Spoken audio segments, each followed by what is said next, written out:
For the Love of a Man. When John Thornton froze his feet in the previous December, his partners had made him comfortable and left him to get well, going on themselves up the river to get out a raft of saw logs for Dawson.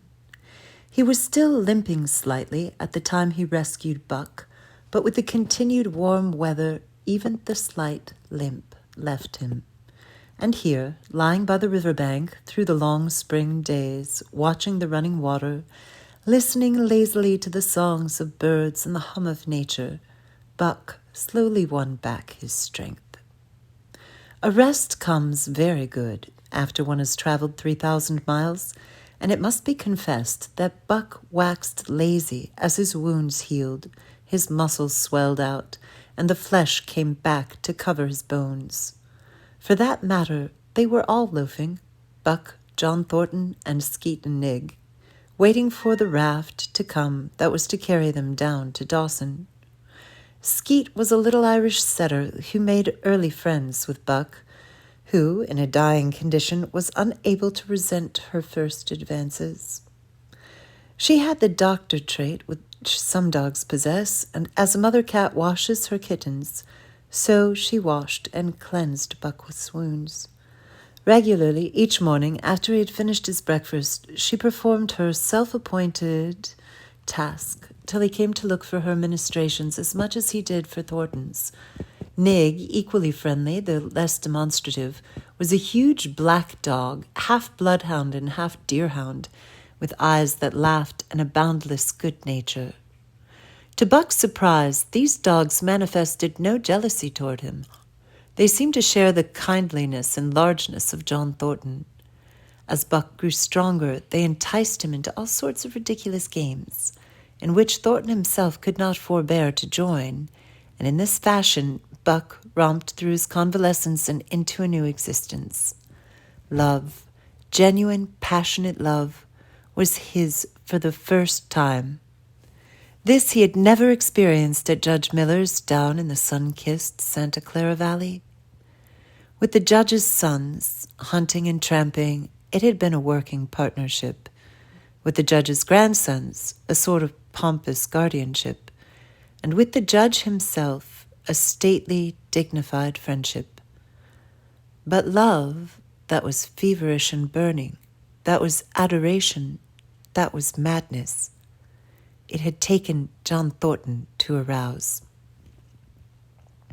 This man had saved his life, which was something, but further, he was the ideal master. Other men saw to the welfare of their dogs from a sense of duty and business expediency. He saw to the welfare of his as if they were his own children, because he could not help it. And he saw further. He never forgot a kindly greeting or a cheering word, and to sit down for a long time with them, gas, he called it, was as much his delight as theirs.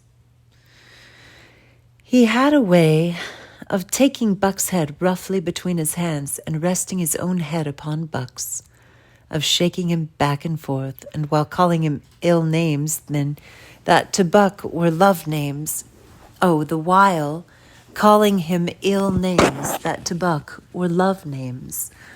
Buck knew no greater joy than that rough embrace and the sound of murmured oaths, and at each jerk back and forth it seemed that his heart would be shaken out of his body, so great was its ecstasy. And when released, he sprang to his feet, his mouth laughing, his eyes eloquent, his throat vibrant with unuttered sound, and in that fashion remained without movement. John Thornton would reverently exclaim, "God, you can all but speak." Buck had a trick of love expression that was akin to hurt. He would often seize Thornton's hand in his mouth and close so fiercely that the flesh bore the impress of his teeth for some time afterward. And as Buck understood the oaths to be love words, so the man understood this feigned bite for a caress. For the most part, however, Buck's love was expressed in adoration. While he went wild with happiness when Thornton touched him or spoke to him, He did not seek these tokens. Unlike Skeet, who was wont to shove her nose under Thornton's hand and nudge till petted, or Nig, who would stalk up and rest his great head on Thornton's knee, Buck was content to adore at a distance. He would lie by the hour, eager, alert, at Thornton's feet, looking up into his face, dwelling upon it, studying it, following it with keenest interest each fleeting expression, every movement or change of feature. Or as chance might have it, he would lie farther away to the side or rear, watching the outlines of the man and the occasional movements of his body. And often, such was the communion in which they lived, the strength of Buck's gaze would draw John Thornton's head around, and he would return the gaze, without speech, his heart shining out of his eyes, as Buck's heart shone out. For a long time after his rescue, Buck did not like Thornton to get out of his sight. From the moment he left the tent to when he entered it again, Buck would follow at his heels. His transient masters, since he had come into the Northland, had bred in him fear that no master could be permanent. He was afraid that Thornton would pass out of his life as Perrault and Francois and the Scotch half-breed had passed out. Even in the night, in his dreams, he was haunted by this fear. At such times he would shake off sleep and creep through the chill to the flap of the tent, where he would stand and listen to the sound of his master's breathing.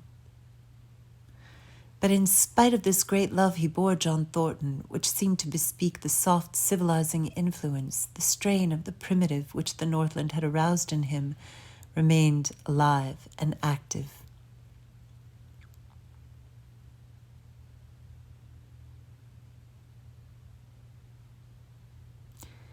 Faithfulness and devotion, things born of fire and roof, were his, yet he retained his wildness and wiliness. He was a thing of the wild, come in from the wild to sit by John Thornton's fire, rather than a dog of the soft Sutherland stamp with marks of generations of civilization. Because of his very great love, he could not steal from this man. But from any other man in any other camp, he did not hesitate an instant, while the cunning with which he stole enabled him to escape detection. His face and body were scored by the teeth of many dogs, and he fought as fiercely as ever, and more shrewdly. Skeet and Nig were too good-natured for quarreling. Besides, they belonged to John Thornton. But the strange dog, no matter what the breed or valor, swiftly acknowledged Buck's supremacy, or found himself struggling for life with a terrible antagonist. And Buck was merciless. He had learned well from the law of club and fang, and he never forewent an advantage or drew back from a foe he had started on the way to death. He had lessoned from Spitz and from the chief fighting dogs of the police and mail. He knew there was no middle course. He must master or be mastered, while to show mercy was a weakness. Mercy did not exist in the primordial life. It was misunderstood for fear, and such misunderstandings made for death. Kill or be killed, eat or be eaten was the law, and this mandate, down out of the depths of time, he obeyed. He was older than the days he had seen and the breaths he had drawn. He linked the past with the present, and the eternity behind him throbbed through him in mighty rhythm to which he swayed as the tides and seasons swayed. He sat by John Thornton's fire, a broad-breasted dog, white-fanged and long-furred, but behind him were the shades of all manner of dogs, half-wolves and wild wolves, urgent and prompting, tasting the savor of the meat he ate, thirsting for the water he drank, scenting the wind with him, listening with him and telling him the sounds made by the wild life in the forest, dictating his moods, directing his actions, lying down to sleep with him when he lay down, and dreaming with him and beyond him, and becoming themselves the stuff of his dreams. So peremptorily did these shades beckon him that each day mankind and the claims of mankind slipped farther from him. Deep in the forest a call was sounding, and as often as he heard this call, mysteriously thrilling and luring, he felt compelled to turn his back upon the fire and the beaten earth around it, and to plunge into the forest, and on and on. He knew not where or why, nor did he wonder where or why, the call sounding imperiously deep in the forest. But as often as he gained the soft, unbroken earth and the green shade, the love for John Thornton drew him back to the fire again. Thornton alone held him. The rest of mankind was as nothing. Chance travelers might praise or pet him, but he was cold under it all, and from a too demonstrative man he would get up and walk away. When Thornton's partners, Hans and Pete, arrived on the long-expected raft, Buck refused to notice them till he learned they were close to Thornton. After that he tolerated them in a passive sort of way, accepting favors from them as though he favored them by accepting. They were of the same large type as Thornton, living close to the earth, thinking simply and seeing clearly. And as they swung the raft into the big eddy by the sawmill at Dawson, they understood Buck and his ways, and did not insist upon an intimacy such as obtained with Skeet and Nig. For Thornton, however, his love seemed to grow and grow. He, alone among men, could put a pack upon Buck's back in the summer traveling. Nothing was too great for Buck to do when Thornton commanded. One day they had grub-staked themselves from the proceeds of the raft and left Dawson for the headwaters of the Tanana. The men and dogs were sitting on the crest of a cliff which fell away, straight down to naked bedrock 300 feet below. John Thornton was sitting near the edge, Buck at his shoulder. A thoughtless whim seized Thornton, and he drew the attention of Hans and Pete to the experiment he had in mind. "Jump, Buck," he commanded, sweeping his arm out and over the chasm. The next instant he was grappling with Buck on the extreme edge, while Hans and Pete were dragging them back into safety. "It's uncanny," Pete said after it was over and they had caught their speech. Thornton shook his head. "No, it is splendid, and it is terrible, too. Do you know, it sometimes makes me afraid."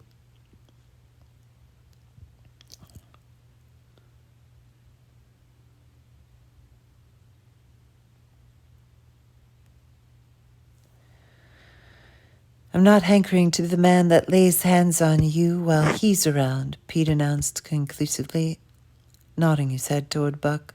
"By jingo," was Hans' contribution, "not mineself either." It was at Circle City, the year was out, that Pete's apprehensions were realized. Black Burton, a man evil-tempered and malicious, had been picking a quarrel with the tenderfoot at the bar, when Thornton stepped good-naturedly between. Buck, as was his custom, was lying in the corner, head on paws, watching his master's every action. Burton struck out without warning straight from the shoulder. Thornton was sent spinning and saved himself from falling only by clutching the rail of the bar. Those who were looking on heard what was neither bark nor yelp, but something which is best described as a roar, and they saw Buck's body rise up in the air as he left the floor for Burton's throat. The man saved his life by instinctively throwing out his arm, but was hurled backward to the floor with Buck on top of him. Buck loosed his teeth from the flesh of the arm and drove in again for the throat. This time, the man succeeded only in partly blocking, and his throat was torn open. The crowd was upon Buck, and he was driven off, but while a surgeon checked the bleeding, prowled up and down, growling furiously, attempting to rush in and being forced back by an array of hostile clubs. A miners' meeting called on the spot decided that the dog had sufficient provocation, and Buck was discharged. But his reputation was made, and from that day His name spread through every camp in Alaska. Later on, in the fall of the year, he saved John Thornton's life in quite another fashion. The three partners were lining a long and narrow poling boat down a bad stretch of rapids on the 40-mile creek. Hans and Pete moved along the bank, snubbing with a thin manila rope from tree to tree, while Thornton remained in the boat, helping its descent by means of the pole, and shouting directions to the shore. Buck, on the bank, worried and anxious, kept abreast of the boat, his eyes never off his master. At a particularly bad spot where a ledge of barely submerged rocks jutted out into the river, Hans cast off the rope, and while Thornton poled the boat out into the stream, ran down the bank with the end in his hand to snub the boat when it had cleared the ledge. This it did, and was flying downstream in a current as swift as a mill race, when Hans checked it with the rope and checked it too suddenly. The boat flirted over and snubbed into the bank bottom up, while Thornton, flung sheer out of it, was carried downstream toward the worst part of the rapids, a stretch of wild water in which no swimmer could live.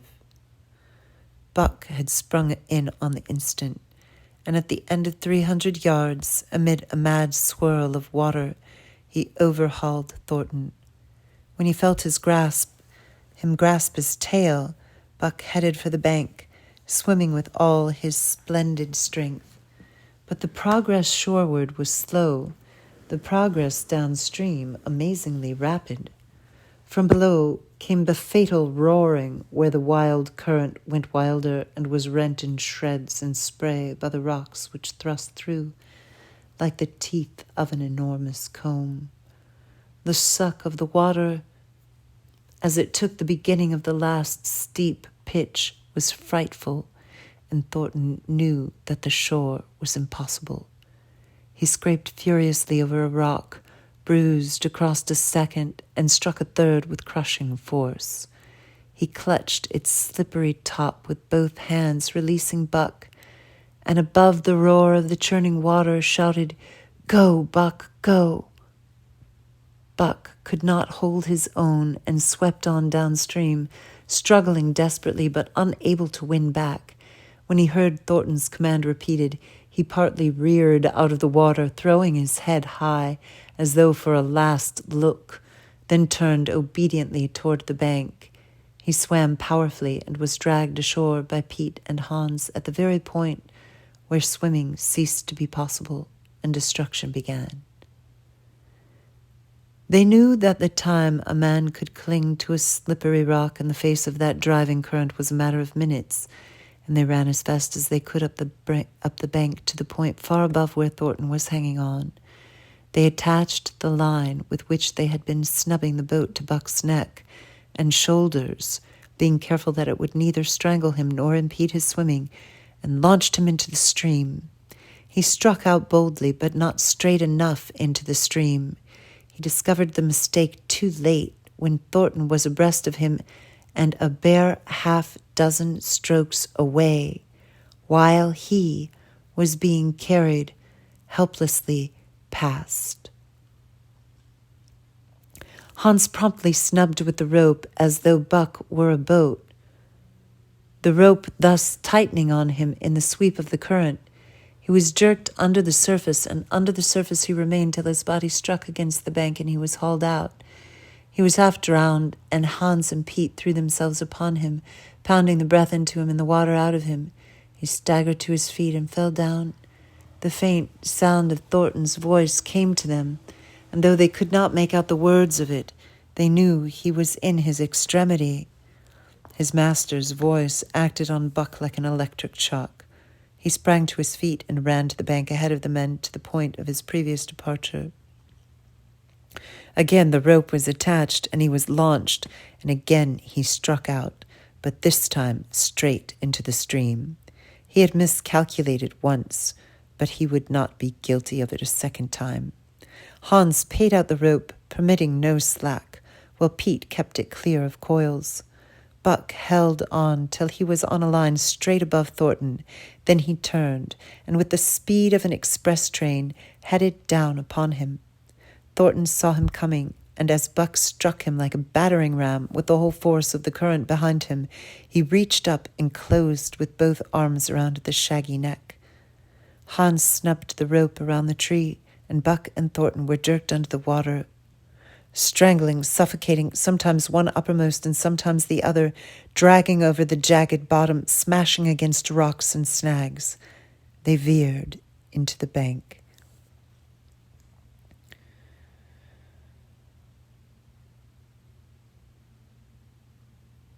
Thornton came to, belly downward and being violently propelled back and forth across a drift log by Hans and Pete.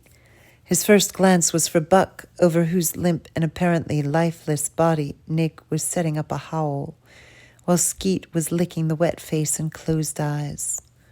Thornton was himself bruised and battered, and he went carefully over Buck's body when he had been brought around, finding 3 broken ribs. "That settles it," he announced. "We camp right here." And camp they did, till Buck's ribs knitted and he was able to travel. That winter at Dawson, Buck performed another exploit, not so heroic perhaps, but one that put his name many notches higher on the totem pole of Alaskan fame. This exploit was particularly gratifying to the 3 men, for they stood in need of the outfit which it furnished, and were enabled to make a long-desired trip into the Virgin East, where miners had not yet appeared. It was brought about by a conversation in the Eldorado saloon, in which men waxed boastful of their favorite dogs. Buck, because of his record, was the target for these men, and Thornton was driven stoutly to defend him. At the end of half an hour, one man stated that his dog could start a sled with 500 pounds and walk off with it. A second bragged 600 for his dog, and a third 700. "Pff," said John Thornton, "Buck can start 1,000 pounds. "And break it out and walk off with it for 100 yards?" demanded Matheson, a bonanza king, he of the 700 vaunt. "And break it out and walk off with it for 100 yards, John Thornton said coolly. "Well," Matheson said, slowly and deliberately, so that all could hear, "I've got $1,000 that says he can't. And there it is." So saying, he slammed a sack of gold dust on the size of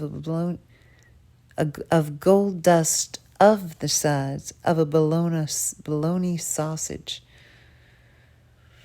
down upon the bar. Nobody spoke. Thornton's bluff, if bluff it was, had been called. He could feel a flush of warm blood creeping up his face. His tongue had tricked him. He did not know whether Buck could start 1,000 pounds, 1/2 ton. The enormousness of it appalled him. He had great faith in Buck's strength, and had often thought him capable of starting such a load, but never, as now, had he faced the possibility of it. The eyes of a dozen men fixed upon him, silent and waiting. Further, he had no $1,000, nor had Hans or Pete. "I've got a sled standing outside now with 50-pound sacks of flour on it," Matheson went on with brutal directness. "So don't let that hinder you." Thornton did not reply. He did not know what to say. He glanced from face to face in the absent way of a man who has lost the power of thought and is seeking somewhere to find the thing that will start it going again. The face of Jim O'Brien, a Mastodon king and old-time comrade, caught his eyes. It was as a cue to him, seeming to rouse him to do what he would never have dreamed of doing. "Can you lend me 1,000, he asked, almost in a whisper. "Sure," answered O'Brien, thumping down a plethoric stack by the side of Matheson's. "Though it's a little faith I'm having, John, that the beast can do the trick." The Eldorado emptied its occupants into the street to see the test. The tables were deserted, and the dealers and gamekeepers came forth to see the outcome of the wager and to lay odds. Several hundred men, furred and mittened, banked around the old sled with easy distance. Matthewson's sled, loaded with 1,000 pounds of flour, had been standing for a couple of hours, and in the intense cold it was 60 below zero. The runners had frozen fast to the hard-packed snow. Men offered odds of 2-1 that Buck could not budge the sled. A quibble arose concerning the phrase breakout. O'Brien contended it was Thornton's privilege to knock the runners loose, leaving Buck to break it out from a dead standstill. Matthewson insisted that the phrase included breaking the runners from the frozen grip of the snow. A majority of the men who had witnessed the making of the bet decided in his favor, whereat the odds went up to 3-1 against Buck. There were no takers. Not a man believed him capable of the feat. Thornton had been hurried into the wager, heavy with doubt, and now that he looked at the sled itself, the concrete fact, with the regular team of 10 dogs curled up in the snow before it, the more impossible the task appeared. Matthewson waxed jubilant. 3-1, he proclaimed. I'll lay you another 1,000 at that figure, Thornton. What do you say? Thornton's doubt was strong in his face, but his fighting spirit was aroused.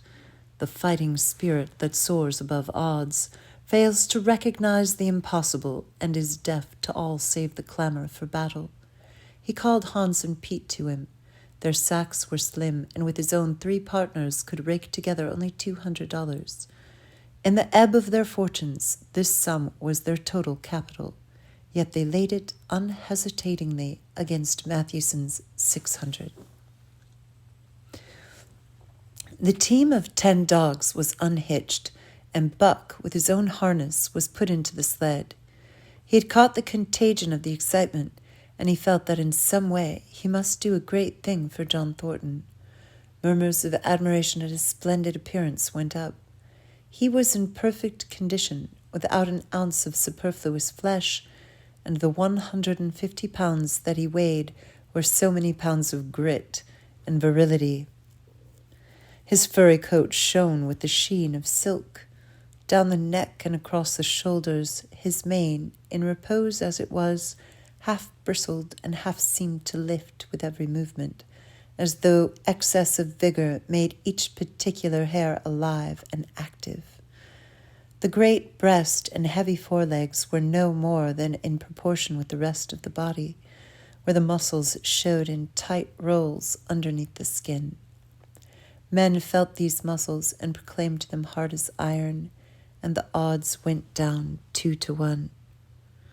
"Gad, sir," stuttered a member of the latest dynasty, a king of the Skookum benches, "I offer you 800 for him, sir, before the test, sir. 800, just as he stands." Thornton shook his head and stepped to Buck's side. "You must stand off from him," Matthewson protested. "Free play and plenty of room." The crowd fell silent. Only could be heard the voices of the gamblers vainly offering 2-1. Everybody acknowledged Buck a magnificent animal, but 20 50-pound sacks of flour bulked too large in their eyes for them to loosen their pouch strings. Thornton knelt down by Buck's side. He took his head in his 2 hands and rested cheek on cheek. He did not playfully shake him, as was his wont, or murmur soft love curses, but he whispered in his ear, "As you love me, Buck, as you love me," was what he whispered. Buck whined, and with suppressed eagerness. The crowd was watching curiously. The affair was growing mysterious. It seemed like a conjuration. As Thornton got to his feet, Buck seized his mittened hands between his jaws, pressing in with his teeth and releasing slowly, half reluctantly. It was the answer in terms not of speech but of love. Thornton stepped well back. "Now, Buck," he said. Buck tightened the traces. then slacked them for a matter of several inches. It was the way he had learned. "Yee!" Thornton's voice rang out, sharp in the tense silence. Buck swung to the right, ending the movement in a plunge that took up the slack with a sudden jerk arrested his 150 pounds. The load quivered, and from under the runners arose a crisp crackling. "Ha!" Thornton commanded. Buck duplicated the maneuver, this time to the left. The crackling turned into a snapping, the sled pivoting and the runners slipping and grating several inches to the side. The sled was broken out. Men were holding their breaths, intensely unconscious of the fact. "Now, mush!" Thornton's command cracked out like a pistol shot. Buck threw himself forward, tightening the traces with a jarring lunge. His whole body was gathered compactly together in the tremendous effort, the muscles writhing and knotting like live things under the silky fur. His great chest was low to the ground, his head forward and down, while his feet were flying like mad, the claws scarring the hard-packed snow in parallel grooves. The sled swayed and snow in parallel. The sled swayed and trembled, half started forward. One of his feet slipped, and one man groaned aloud. Then the sled lurched ahead in what appeared a rapid succession of jerks, though it never really came to a dead stop again. Half an inch, 2 inches, the jerks perceptibly diminished as the sled gained momentum. He caught them up till it was moving steadily along. Men gasped and began to breathe again. Unaware that for a moment they had ceased to breathe, Thornton was running behind, encouraging Buck with his short, cheery words. The distance had been measured off. As he neared the pile of firewood which marked the end of the 100 yards, a cheer began to grow and grow, which burst into a roar as he passed the firewood and halted at command. Every man was tearing himself loose, even Matthewson. Hats and mittens were flying in the air. Men were shaking hands, it did not matter with whom, and bubbling over in a general incoherent babble. But Thornton fell on his knees beside Buck. Head was against head, and he was shaking him back and forth. Those who hurried up heard him cursing Buck, and he cursed him long and fervently, soft and lovingly. "Gad, sir, gad," spluttered the Skookum bench king. "I'll give you 1,000 for him, sir, 1,000, sir. 1,200, sir." Thornton rose to his feet. His eyes were wet. The tears were streaming frankly down his cheeks. "Sir," he said to the Skookum Beach king. "No, sir. You can go to hell, sir. It's the best I can do for you, sir." Buck seized Thornton's hand in his teeth. Thornton shook him back and forth. As though animated by a common impulse, the onlookers drew back to a respectful distance, nor were they again indiscreet enough to interrupt.